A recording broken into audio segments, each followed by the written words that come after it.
दिया है क्या? बच्चा अगर तुम लोग नहीं माने, लाशों का होगा नजारा, सुनते तो जाओ संदेशा हमारा। लाशें पड़ी सड़ेंगी घर घर में, उठाने वाले मिलेंगे न यार, जमाना बदलेगा। कहे जय गुरुदेव पुकार, जमाना बदलेगा। इसलिए बाबा जय गुरुदेव जी महाराज आपके लिए वो संदेश भेजे हैं, जो संदेश मां को आज स्वप्न रूप में बताया गया है। तो जो ये सत्संग हो रहा भाई बबलू जी के माध्यम से, ये सब एक आपके सपने की तरह है। बाबा जी का सफेद पोष वाले बाबा जी का संदेश आपको सुनाया जा रहा। आप अपनी माताओं से कह दो, माताओं से अर्थ ये है कि दुनियादारों से कह दो कि जो ये बात सुनाई गई है हमें अच्छी लग रही है। अगर नहीं अच्छी लग रही तो इसको और समझने का प्रयास करें। मेरे प्यारे भाई बहनों, सीधा रास्ता कैसे जाएगा आप लोग, मैं फिर एक बार पुनरावृत्ति करूंगा। सती ने उमा ने जब ये तपस्या करी, सारे भोग छोड़े, साग सब्जी का आहार लिया, यानी गंदे खाना का परित्याग किया, तब उनकी शादी आगे चल के शंकर जी से सुनिश्चित हो पाई। अब देखो उसमें भी रोड़े, जब सप्तऋषि आए थोड़ी परीक्षा। अब देखो क्या बिटिया, ऐसा करो, भिखमंगे के साथ शादी क्यों करोगी? भगवान विष्णु बहुत अच्छे हैं, लक्ष्मीपति नारायण है, उनके साथ शादी करो। आज पार्वती कह रही, उमा कह रही कि हे सप्तऋषियों, हमारी जैसी लड़कियां आपको बहुत मिल जाएंगी, वहां जाके आप अपनी मझियागिरी करो। हमारा क्या है सिद्धांत? आज उमा सप्तऋषियों से कह रही है। प्यारे भाई बहनों, क्या कहा? कोटि जन्म लगे रगर हमारी, बारहो संभो न तो रहो कुआरी। हमारी करोड़ों करोड़ों जन्मों से रगड़ है, हम तो री के साथ आ रही जा रही, हमसे एक भूल हो गई, इस बाबत मेरे प्राण चले गए। हम शादी करेंगे तो अमंगल राशि से ही करेंगे। आज जैसे ही बिटिया के मुंह से ये शब्द सुने, सप्तऋषियों ने आशीर्वाद दिया जी कि बेटा जाओ, तुम्हारे सभी मनोरथ पूरे। अर्थ ये है कि जब हमारे समझ में ये सत्संग आ जाए कि वास्तव में बाबा जी जो शाकाहारी का प्रचार करा रहे ये बिल्कुल सही है, अगर इतना आपने कर लिया तो स्वामी जी महाराज की दया हमारे ऊपर हो जाएगी। और स्वामी जी महाराज की दया कैसी होगी?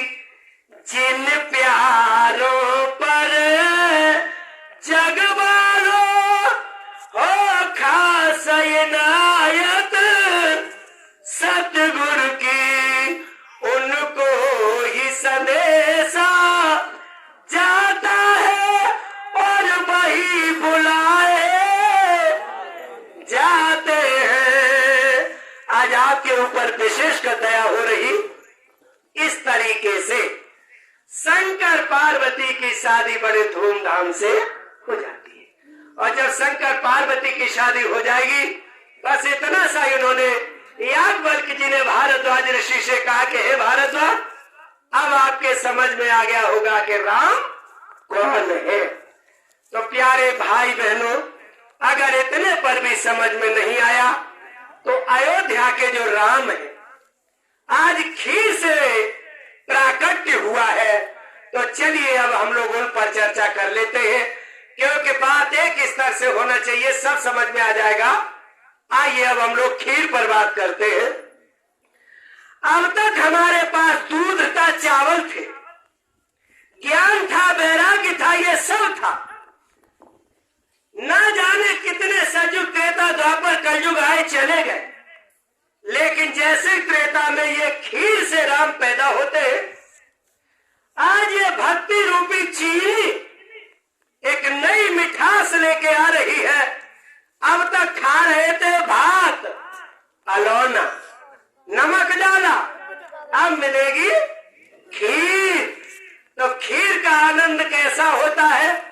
सब लोग समझदार हैं। बात में और खीर में जमीन आसमान के फर्क है। सतयुग त्रेता द्वापर बीता, काहू न जानी सरद की रीता। मिठास की किसी को भनक नहीं पड़ी कब कब? तीनों युगों में, सतयुग में, त्रेता में, द्वापर में। अब जैसे कलयुग लगा, कलयुग में स्वामी दया बिचारी प्रगट करके शब्द पुकारी। आज स्वामी जी महाराज भक्ति रूपी चीनी शर्करा का वर्णन कर रहे हैं। अब आप लोग ये प्रश्न उठाएंगे बीच में कि बाबा जय गुरुदेव जी महाराज कैसे कर रहे हैं?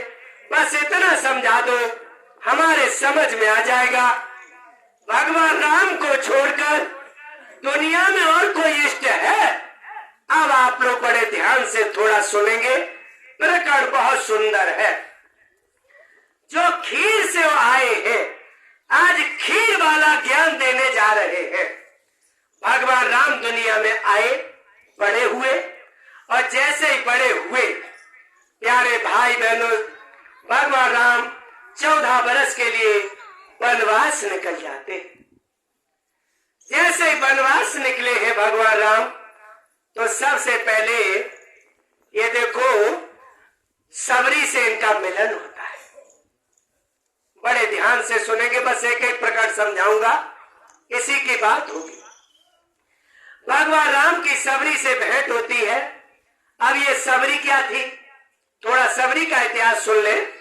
सबरी के जो घर वाले थे, ये खाने पीने वाले लोग थे, मांसाहारी थे। सबरी जैसे ये बड़ी अच्छी बातें कर रही धार्मिकता की, तो प्यारे भाई बहनों जैसे ये धर्म की बातें कर रही, घर वालों ने सोचा इसकी शादी कर लो, इसकी अकल ठिकाने आ जाएगी। घर वालों ने जैसे ही शादी करने का मन बनाया, प्यारे भाई बहनों, तो जैसे उन्होंने मन बनाया कि चलो इसकी शादी कर दे, शादी की तैयारियां होने लगी।